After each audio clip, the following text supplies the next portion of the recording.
Let me tell you a story. It's about a couple of newlyweds. I don't know them personally, but I can see them as young, beautiful, and in love, full of dreams and expectations for their future together. It's time for their honeymoon in the USA. It's a long flight, sure, but it's worth it to finally land in New York and see all those places from the movies. Perfect, right? Well, not so fast. If you suffer from fear of flying or aviophobia, just the thought of spending all that time on a plane can be a nightmare. If your fear is severe enough, you might even want to miss the flight entirely. And that's exactly what happens to the man in our story. After sleepless nights, catastrophic thoughts, and probably a few arguments, the young man makes up his mind. He's never getting on that plane. His wife insists, but to no avail. He just can't do it. He's terrified. So in the end, after a quick swap of names, his wife goes on her honeymoon with her own mother. At this point, people tend to fall into two camps. There are those who blame the man and those that, in a way, even understand him. If you're part of that second group, you've come to the right place. Sure, maybe he was a bit drastic.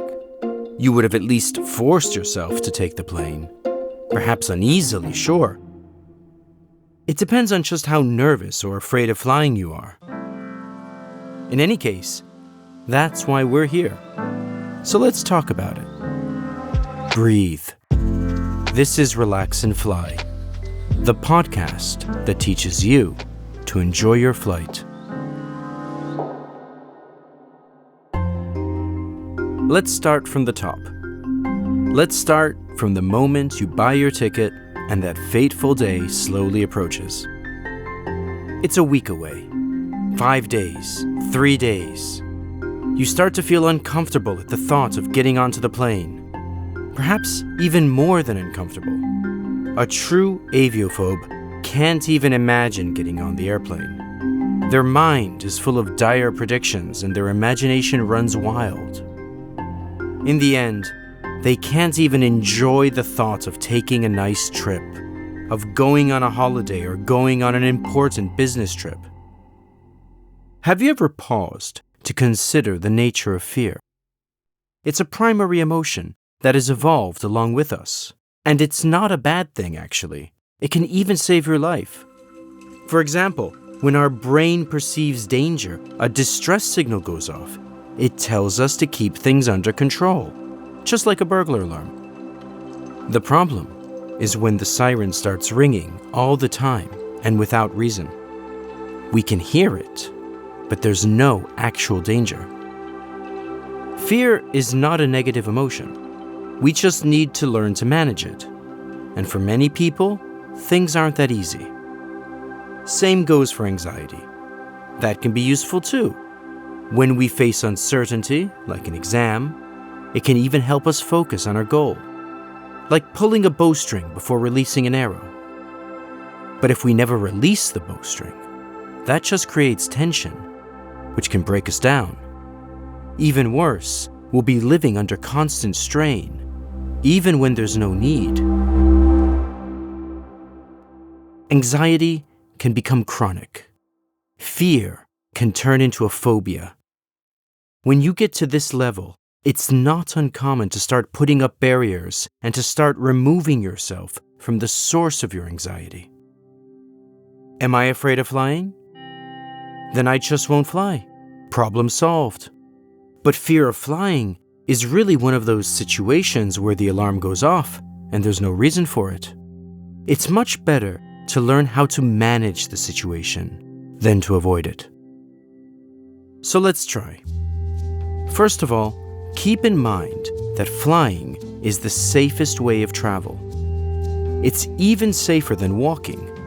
If your brain continues to tell you to be afraid, well, it's just wrong. Let's pause for a moment. You've probably heard this phrase a million times. Flying is the safest way of travel. Every time someone sees that fear in your eyes, they pull out the same old chestnut. Why are you afraid? Flying is the safest way of travel. No need to worry.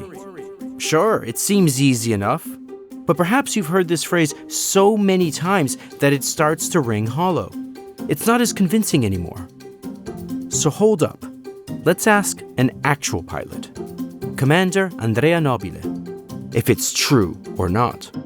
Perhaps it isn't. I want proof. Well, here's the answer.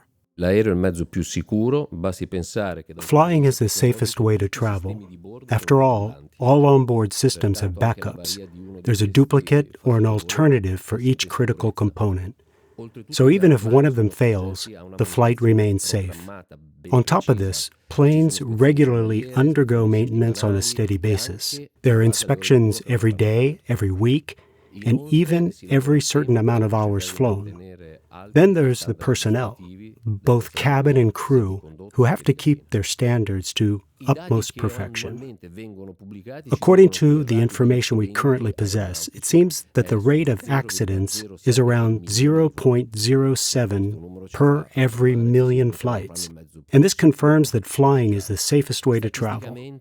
Statistically speaking, it's 12 times safer than the train and 60 times safer than the cars that we use every day. If this isn't enough, remember that a pilot spends most of their workday flying. Do you really think they'd choose to do so if they didn't feel perfectly safe? Not a chance. And neither would the rest of the crew. They're not willing to put their lives at risk like that. Every one of them has a home to return to at the end of the day, and they just want to get on with their lives. These are professionals. They fly many hours a day without a care in the world. They know perfectly well there's nothing to fear. And no, they're not exceptionally brave or anything. They just have the brain resources that are required to fly without worry. And you have those same resources yourself. Remember this when you start to feel uncomfortable or start to feel afraid. By the way, I don't want to imply that it's easy, because facing your fears is never simple.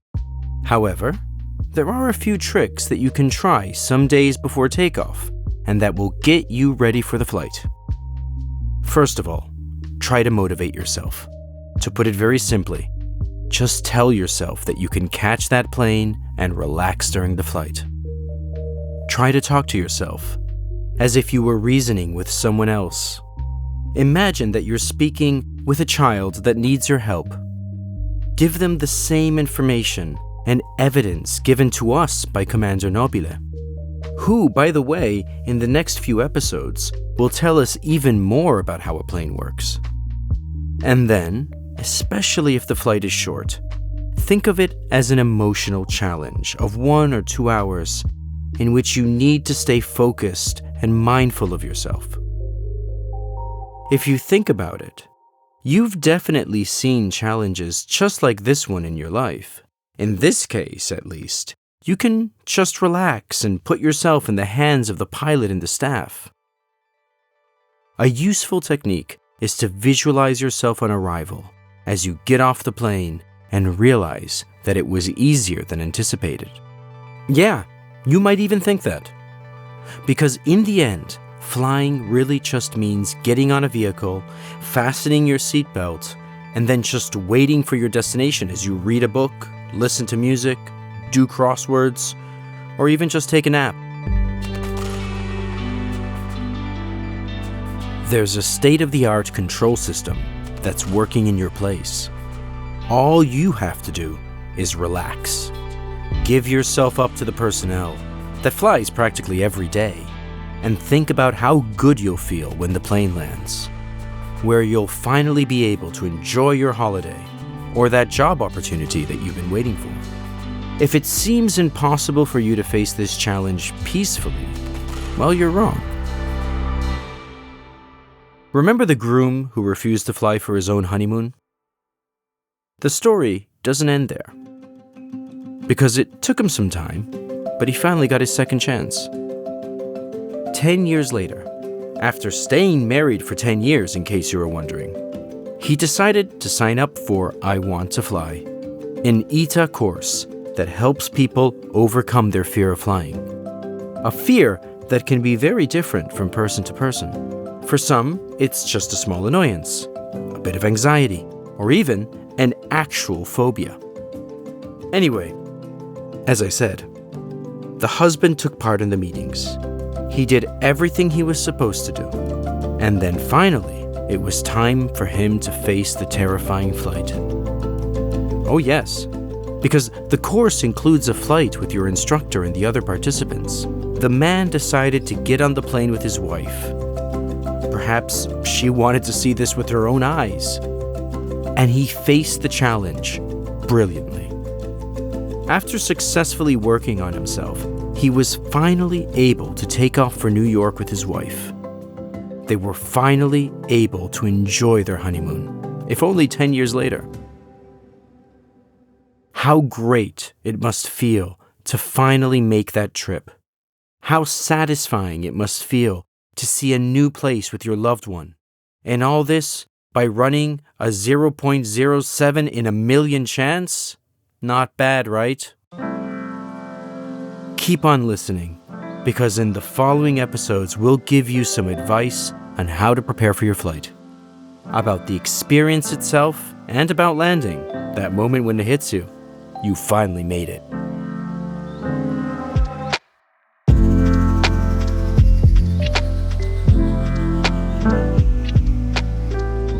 Relax and Fly is a podcast series promoted by Aeroporti di Roma and produced by Cora Media. Written by Ilario Orru, narrated and adapted by John Vincent. Editing by Sarah Poma. The senior producer is Anna Nenna. Studio recordings by Luca Possi. Post-production and sound design by Emanuele Moscatelli. Music supervision by Luca Micheli.